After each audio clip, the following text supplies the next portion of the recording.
رب اشرح لي صدري ويسر لي أمري واحلل عقدة من لساني يفقهوا قولي رب يسر ولا تعسر وتمم بالخير. السلام علیکم ورحمۃ اللہ وبرکاتہ۔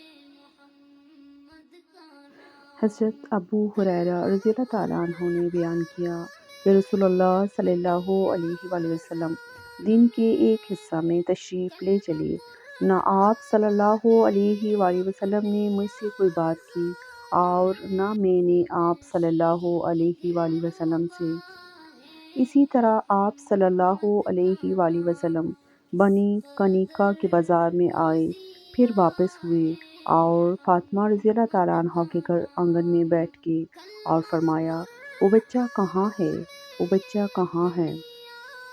فاطمہ رضی اللہ تعالیٰ عنہ کسی مشغولیت کی وجہ سے فوراً آپ صلی اللہ علیہ وسلم کی خدمت میں حاضر نہ ہو سکیں۔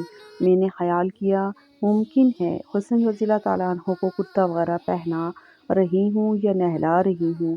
تھوڑی ہی دیر بعد حسن رضی اللہ تعالیٰ عنہ دوڑتے ہوئے آئے۔ آپ صلی اللہ علیہ وسلم نے ان کے سینے سے لگایا اور بوسہ لیا، پھر فرمایا، اے اللہ، اسے محبوب رکھ اور اس شخص کو بھی محبوب رکھ جو اس سے محبت رکھے۔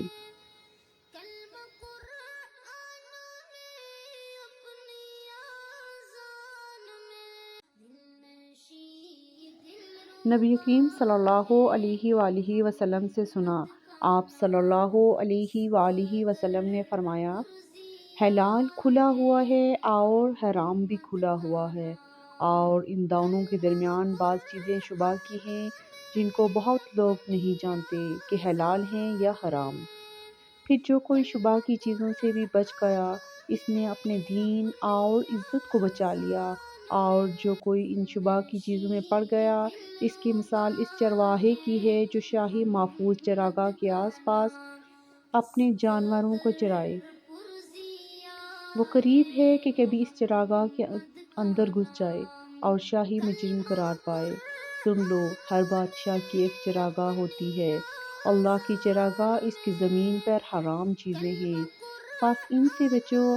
اور سن لو، بدن میں ایک گوشت کا ٹکڑا ہے، جب وہ درست ہوگا سارا بدن درست ہوگا، اور جہاں بگڑا سارا بدن بگڑ گیا۔